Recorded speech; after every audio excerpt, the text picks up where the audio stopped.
Die letzte Nacht war unbequem. Ich bin in irgendeinem Kram drin.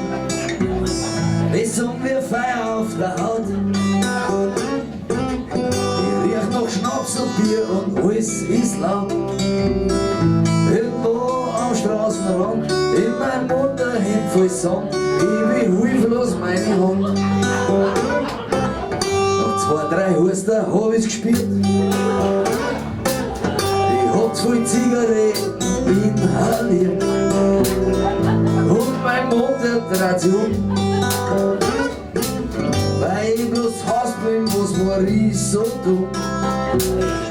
Hätte ich doch bloß auf dich gehört, jetzt weiß ich, du bist es wert, hätt's mich halt nicht ausgesperrt. Und irgendwann mal wieder neu, lass alles liegen und stehen, bleib bei Tag und Nacht da. Darauf gib ich dir mal Wort, ich werd glücklich mit der Furt, und mir erst verheiratet sein.